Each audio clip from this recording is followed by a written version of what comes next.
So, one of the questions I get most frequently about the farm is how do I figure out what to do on the farm? Like, stepping back, right? Like, how do I figure out that today is going to be the day that I install fencing, or today is going to be the day that I repair a water line, or today is going to be the day that I revamp the doors for the hoop coop so that they open and close better in the winter? Like all of those things. Like, how do I figure out what needs to be done, and how do I then decide what gets done, and how do I keep myself organized and kind of somewhat sane given all the various plates I have spinning as I try to run this farm and make videos about this farm and record podcasts like this about this farm? It's one of those questions that I get over and over again in the comments of videos, or people send me emails really asking me to break it all down. Today, what I'm going to do is actually give you that full breakdown and that full picture of how do I get things done here on the farm. Now, before I launch into a topic like this, I think it is absolutely critical that I disclose something that is not insignificant. And that disclosure is I am a complete and utter mess. Like, I am disorganized, I am sloppy, I am downright abusive when it comes to farm equipment and maintenance tasks. I drive my wife insane with my disorganization and chaos. It's arguably one of the biggest things that we argue about in our marriage. Actually, I shouldn't even say it's arguably. It is unquestionably the biggest thing that we argue about in our marriage. And it comes down to the fact that that's just how I've always been. Like, when I was a little kid, I was one of those kids who would like get a piece of paper from the teacher that I had to bring home to my parents, and I would just shove it in my book bag and hope and pray that I somehow remember to have my parents sign that permission slip or review that report card or wherever it needed to be. Like, I was that kid who would just, raw dog toss it into the backpack. And my desk in school was always a mess. My papers were always dog-eared. I struggled when teachers started to teach us things like how to take notes and such. I was a mess as a kid, and I continue to be a mess as an adult. And for the longest time, I thought that's just how I was. My mom would always give me hell for not being organized and not having my act together. My teachers would chastise me and give me a lot of crap for it. And it was arguably one of those things that would always pop up like in the comments of a report card where it's Morgan is very intelligent and bright and has a lot of energy, but he's also very, very disorganized, and this causes his problems for his schoolwork. And that sort of comment was a consistent thing that I would get from teachers over and over and over again. And a lot of folks would say, hearing this now, oh, wow, that sounds like you're a kid who had ADHD. And that is true. But I really went through my entire childhood, and it really wasn't until I was in my 20s that I actually got diagnosed with ADHD, or attention deficit hyperactivity disorder. And that, learning that fact was something that was very much life-changing for me, because it put a lot of my behaviors and habits and flaws in a very different context other than, hey, there's something wrong with me. It was like a label that I could assign to the thing that was wrong to me. And there was a lot of advice and resources out there to help people like me, oftentimes by people like me. And so while some folks might say that like the diagnosis of ADHD is a crutch that, is just dished out to this younger generation, and back in the day, people didn't have to deal with that, and it's kind of crazy, but I actually see a lot of value in that diagnosis. And when it comes to how do I run things on the farm and think about things, acknowledging that is kind of the first step for me. Because when you look at somebody with ADHD, there are some very clear and distinct weaknesses and challenges that a condition like that, and being sort of neurodivergent in that way, can create for some folks. And then there are also some superpowers that come out of that. And oftentimes when you look at most of the weaknesses alongside those superpowers, they are essentially different sides of the same coins. So for example, folks with ADHD are often known for their impulsivity, But on the upside, what folks with ADHD are also known for is the fact that they are just outstanding when it comes to making rapid decisions. Similarly, folks with ADHD are often seen as hyperactive. But the flip side of that is folks with ADHD tend to have more energy than the average person. And so it becomes a powerful force for getting a lot of things done. Folks with ADHD struggle with focusing and prioritizing. And it's probably one of my biggest weaknesses, where it's like I can just ping and bounce from thing to thing to thing, and getting that focus is very, very difficult. But the superpower of it is if I can get in the zone, and I often talk about it as a flow state, I can just absolutely crush something like nobody's business. I could sit down at this computer and just start editing for 6 hours and really only get up to pee. And I can be so content in doing something like that. I can be out in the pasture working on a fence. And if I'm in the zone and if I'm in my flow state, it's a pretty powerful thing where 4 hours could pass by and I don't even notice because I've just been so hyper focused on the work that I've been doing. You know, there's a psychologist from back in the day. I think I'm going to butcher the pronunciation, but it's Mihaly Csikszentmihalyi. Yeah, I think it's Mihaly Csikszentmihalyi. And he really pioneered a lot of the research and writing about the idea of a flow state. And it was a concept that I was introduced to in a psychology course in college, even before I was diagnosed with ADHD. But when I heard that and learned that concept, it became something I would focus on trying to attain to get things done. And so, yes, that difficulty focusing weakness has that strength of hyperfocus. And then the idea of, forgot something here. See, the distractibility is actually exactly one of those things that is a problem for folks with ADHD. But you know what the other side of that distractibility is? It's actually creativity. When I think about some of my personal strengths and the things that I'm good at versus the things that I'm bad at, I consider myself a relatively creative person, whether it's, coming up with ideas for how to market things here on the farm, or how to tell a story or talk about something, or just even a novel solution to a much treaded upon problem. I think that creativity is one of my strengths. But it is a flip side of the fact that I am super, super distractible. And like any little thing that can pop up can take my attention away from the thing that I might be less than excited to deal with. And now, in some instances, if I was like a painter, that might, not a house painter, but like an artist painter, that might be a fine way to operate. And I can just go from day to day in my studio, working on the things that I care about, ignoring the things that I don't. But when you're running a farm, you can't do that. When you have the number of animals under your care and responsibility that we have here at our farm, you can't just be distracted from the things that you don't care about, or animals can wind up sick or dead or escaped, and you have to be accountable and you have to be responsible for those animals, and distractibility can be a liability. But even before I got into doing the farm, I had to force myself to find systems and approaches that would help me manage my life. Before I moved up here to Vermont, and before I, started the farm, and before I started making videos about the farm, I actually had 20 plus year career where I was working in the insurance and investment and banking worlds, working as a marketing person or marketing executive, speechwriter, did a number of things like that over the years. And so to do those types of jobs, I couldn't just be at the whim of my ADHD either. And so I needed to create a system. And that system that I set up, I don't know, probably around when I was age 30 or so, is something that I continue to run with to this day in various ways, shapes, and forms. It has morphed and changed as my life has morphed and changed, but some of the fundamentals still exist. Without these things, I've had some really bad stuff happen in my life. So for example, I've had, situations where I was on the verge of being fired from jobs because I was so disorganized, so distractible, and so much struggle with prioritization.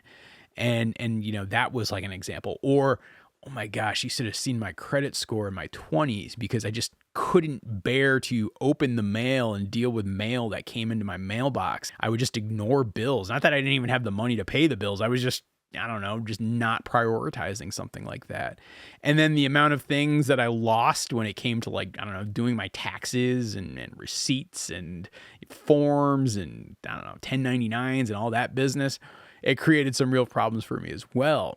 And so, yes, by the time I was about 30, I got focused on trying to find a way to get things done. And that's actually when I discovered a system called Getting Things Done by a guy by the name of David Allen. And now getting things done, I think some folks have talked about it a little bit as a cult, and I do not consider myself a getting things done purist nor cultist. I'm not going to these weird seminars that they have and all that stuff. I don't do that. But there are some foundational principles with the getting things done system that I have found invaluable both in my, professional career prior to the farm, but I've also adapted them and made them a core part of how I work here on the farm. And I think that first core principle that pops up when it comes to getting things done and how it works is, for me, you have this concept of an inbox. In a given day, you can be bouncing from thing to thing and you're in the midst of stuff and your hyper focus is going. And so it can be hard to deal with those incoming things that come your way. And the inbox becomes the quick triage way to deal with it. So the principle of the inbox is this. You have one place where you capture and record all of the new requests and things that you have to tackle and deal with. So for some people, it's actually keeping a physical list, and they have like a getting things done notebook, and there's like all sorts of things like articles you can find on the internet talking about that. But for me, I actually have used Evernote, the platform Evernote, for a pretty gosh darn long time. And only recently in the last, 6 months or so, I've actually shifted to a new app. But the idea would be I had this one Evernote folder or notebook where I would take anything I got, whether it be an email or just something I had to remember to pick up at the store or whatever, and I would just toss it all into my inbox. And that gave me the luxury of not having to try to remember it and keep it all up in my brain, but actually having a place that I could go to and review all the new incoming requests. I have this habit of once a day, I go and visit my inbox and I go through and look at all the new items that I have and I organize them. And I never let anything sit in that inbox for longer than 24 hours. And I make it a point to go through once every 24 hours and reorganize my inbox. Most of the time that usually happens first thing in the morning. In the summer months, I actually find it happens at the end of the day. It's one of those weird things where, in the summer months here on the farm, I'm often going outside when I first wake up because the sun's already up or sun's already coming up. But as we get now towards the fall and the sun's starting to come up later and later, I'm actually shifting to where I'm doing all my prep stuff first thing in the morning again. And so just know that a little bit of this for me, given the nature of the farm, is season dependent. But regardless, it happens once a day. And then I sort of stick with that pattern for a good long while. And so once I'm in there and I'm doing my review of the inbox, typically what I'm doing is I'm trying to prioritize. If an action takes me less than 3 minutes, I just try to do it right then and there. And it's just a quick way to just check something off and just be done with it. If it takes more than 3 minutes, I figure out what I have to do with it. I pass it off to somebody else. Like I might need to ask my wife for something, or I might need to ask somebody who's doing some work for me to do something, and I'll send them a quick note or an email, or it will come in the form of me assigning the task to myself. And then I'll take it and I'll be very clear on the next thing I have to do with it. And I'll put it in this other notebook that I have called actions. And so those actions become the basis for the things that I'm going to then go do over the course of the day, week, month.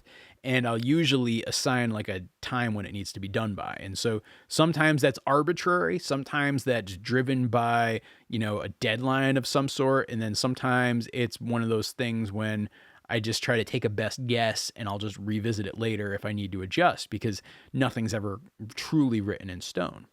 The second thing I do when I'm doing this daily inbox review is I'm going through my actions folder and I'm kind of flagging and starring the things that I'm going to try to tackle that day. And I make my batting order and my list, and I sort of prioritize them from the most important to the least important.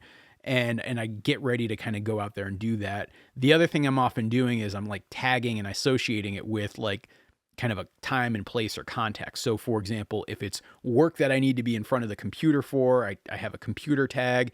If it's stuff that's around the farm, I have just a farm tag. If it's like I'm out running errands and I got to go pick something up at the store, I have a out and about tag.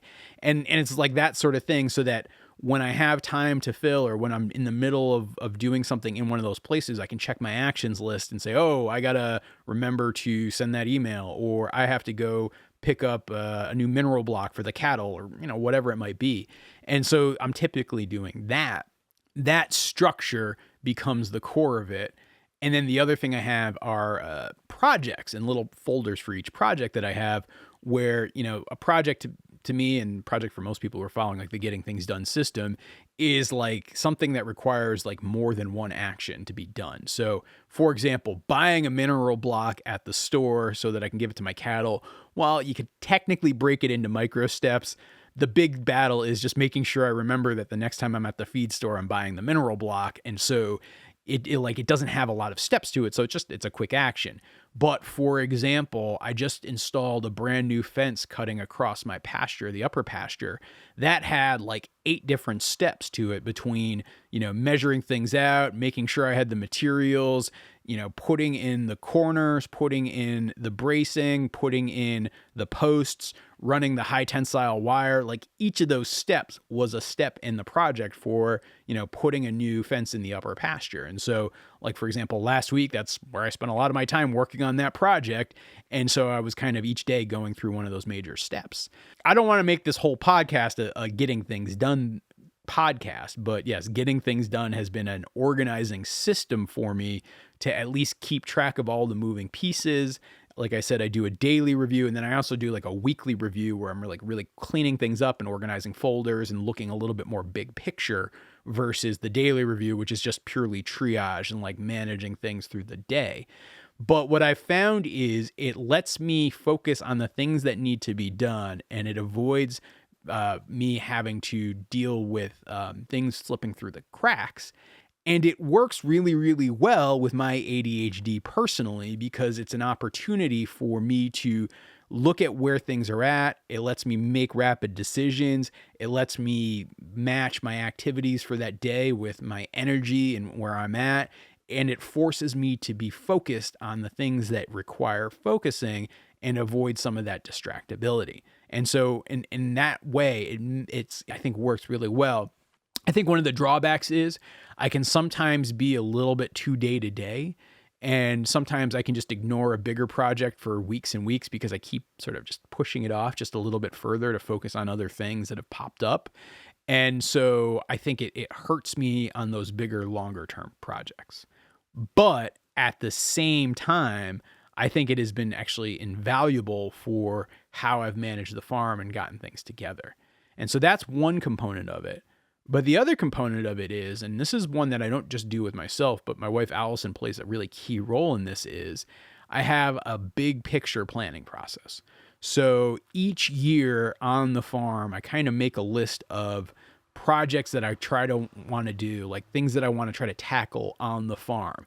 And that can be a variety of things. It can be like build a new barn, like the one that we've been building this year right in the front of the farm. Or it can be like adding a new animal, like we added pigs this year. Or it can be like smaller scale things, like my wife wants to upgrade the fencing around her garden and actually make her garden beds a little bit nicer. And so like all of those projects are things that I can do that are bigger picture things. Typically what I'm doing is like when I get into the fall, so not quite there yet, but once I process all my geese and like I have a lot less animals on the farm and things are chilling out and the cattle might not be grazing in the upper pasture anymore. Like once I start to get to that stage where I'm going from like full on summer mode, where I'm just sprinting from the thing to thing to thing, I start to think about, well, what do I want to do for next year? And, one early example of that is, and I don't think I've really talked too much about this publicly yet, but hey, I'll do it here in this podcast. One of the things I'm strongly considering is adding sheep to the farm next year. I'd been bouncing around between maybe do I do a dairy cow or maybe I do sheep. And one of the conclusions that I've come to over the course of this summer has been, one of my favorite activities on the farm is working with my cattle and moving them on pasture and just dealing with grazing ruminants. Like, I just genuinely enjoy it. And it is one of those farming activities that makes me happiest. If I want to expand out my farm business, I feel like I have a choice right now between, do I just add more cattle and just keep expanding that herd to a much larger size? Or do I diversify further and add another ruminant, particularly going with a ruminant like sheep? And since I have, a little bit of experience with sheep, mostly just farm sitting for friends, I feel like it's an opportunity for me to try to dive in and explore what could be done. And so what I'm considering doing right now, and I say considering because this is not locked in, but what I'm considering doing is getting a handful of sheep to raise next year. And much like I did sort of a trial run with the pigs this year, do a trial run with the sheep and say, do I like working with them or do I hate them as an animal? And like where are my feelings at? And then once I have that information, I actually am going to try to make some longer term decisions with the farm around how I scale some things up. And to really be clear about it, it really is the farm going in two different directions. Either one, I'm raising sheep and cattle together and I'm trying to always like balance out my flurd, which is a, portmanteau of flock and herd. Or do I just scale up my cattle and do I focus exclusively on cattle? I don't have enough information to make that decision, but in order to have enough information to make that decision, I know that I'm going to need to know, what do I want to do with those sheep? And so that's how I'm getting to this place of saying, yeah, I think next year I want to raise sheep and just give it a shot.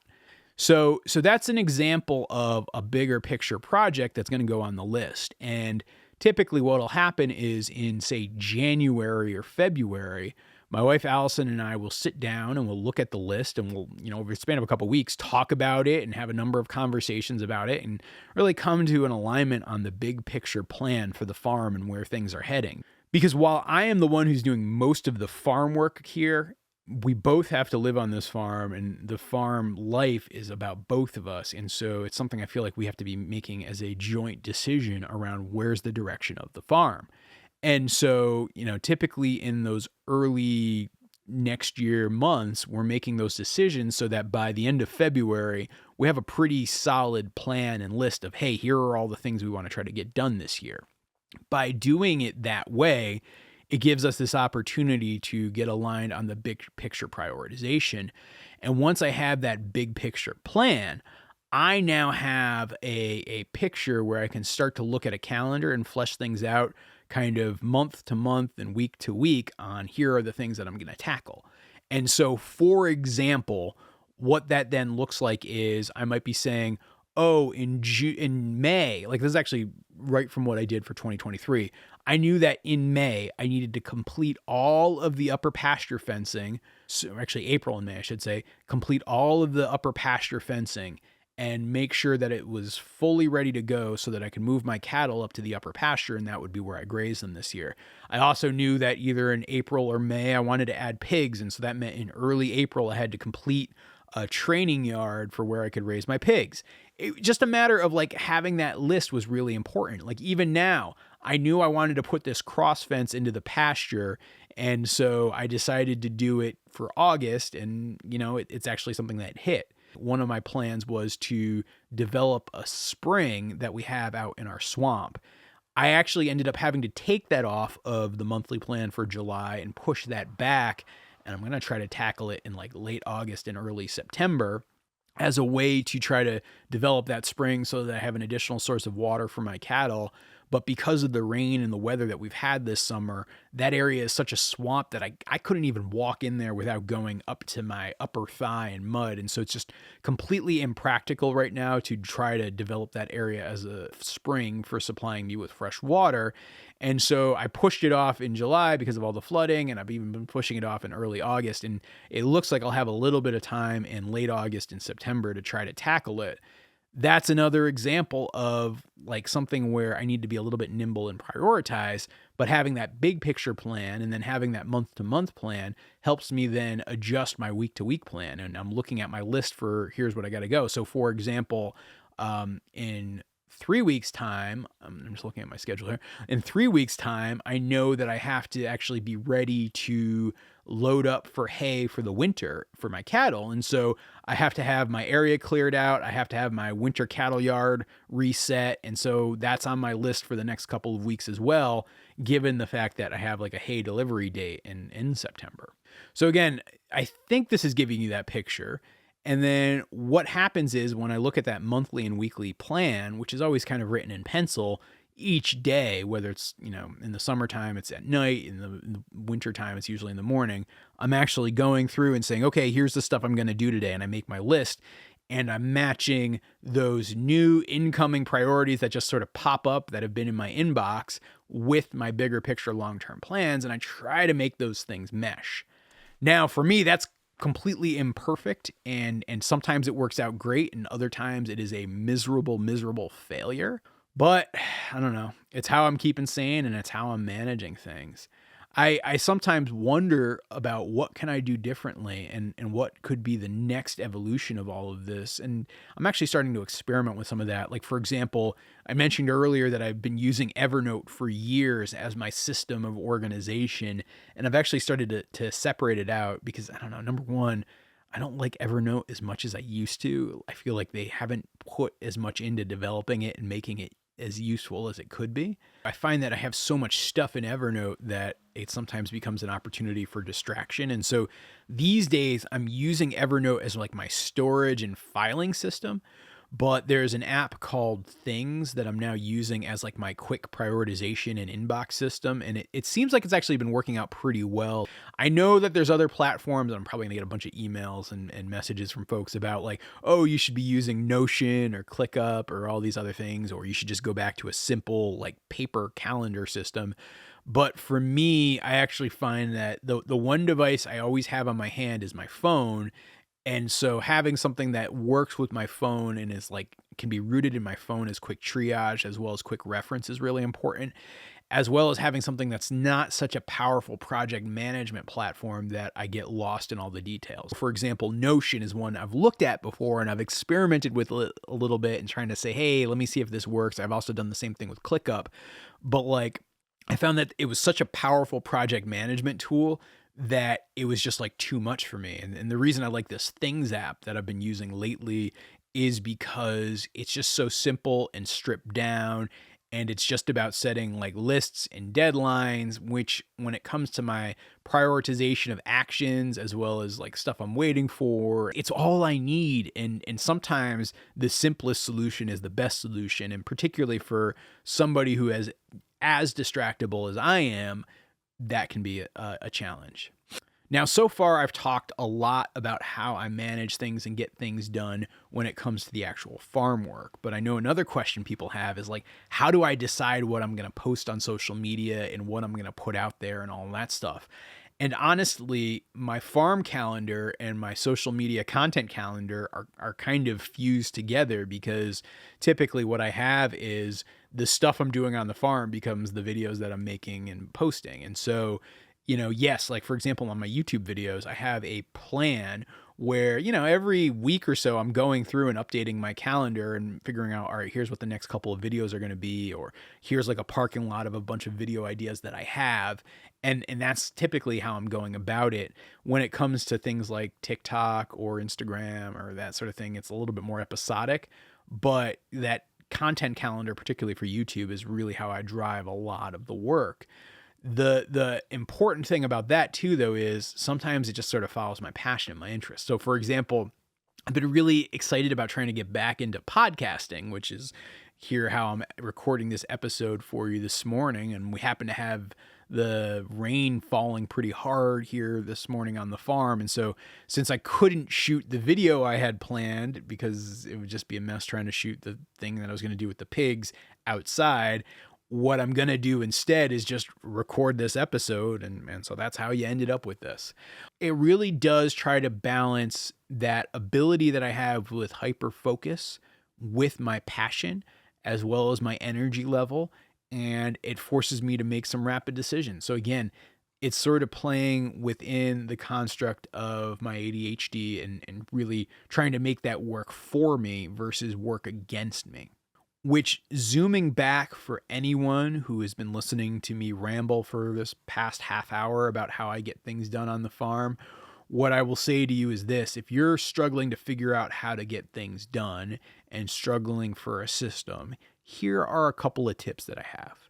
I think number one is know yourself. Know who you are, know what works for you, know what doesn't work for you, and whatever you do, don't try to adopt anybody's system rigidly and force it upon yourself, because I think number one, you're going to be unhappy with it. And number two, you're not going to stick with it. Because if you hate your organization system and if you're constantly working against it and having to fight your own instincts about using it, it's not going to work for you. You need something that for you becomes as natural as, I don't know, any other habits that you might have. And so, number one, I'd encourage you to know who you are.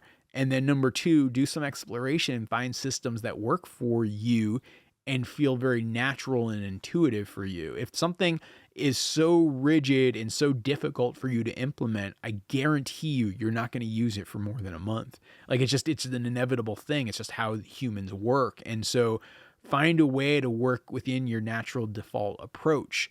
So for me, for example, I'm actually very disciplined when it comes to having certain routines and habits and rituals. And so I've built my organization system to work around my ability to have routines and rituals. And so that's just part of how I get things done. I think the other piece of advice that I would suggest for folks is give yourself grace.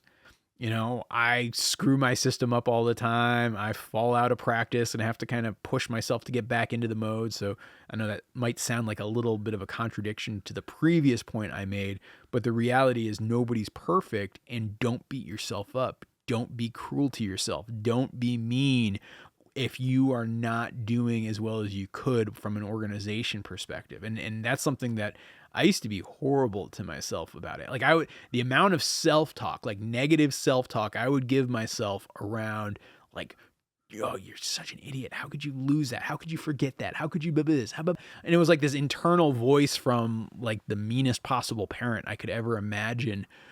I would hit myself with that, and it didn't do any good for me at all. And the more that I just gave up on that and more I tried to self-talk myself in terms of a way of just being understanding and motivating, it made it virtually easier to do everything. And so I would encourage you to be kind to yourself, even if you're not the most organized person on this world, because we are only human.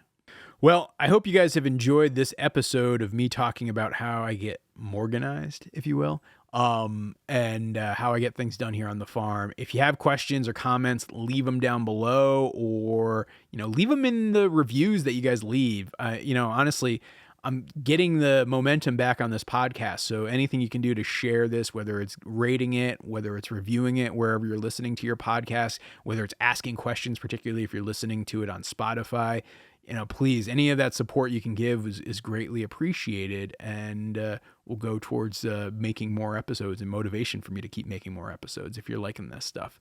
And if not, or you have feedback on different ideas for episodes or questions you want answered, just let me know. I'm always curious to hear that as well. And by the way, just a reminder, my new book, Toby Dog of Goldshaw Farm, which I'm actually holding a print copy right here if you're watching the video version of this podcast, is available for pre-order on the Kindle right now. The audio version will be going available very, very soon, and the print version will be available September 18th. We're going to have a paperback and a hardcover edition. And so kind of any format you want, this book's going to be there. It's a novel. It's enjoyable. It's written for kids, but really anybody who likes a good animal story should enjoy it. And so you should definitely check it out. And with that, I'll be back with another episode very, very soon. Thanks for listening, everybody. It's got a soul, this hero farm. It falls asleep inside my arms. We walk the fields under the stars. For love is here in Goldshaw Farms.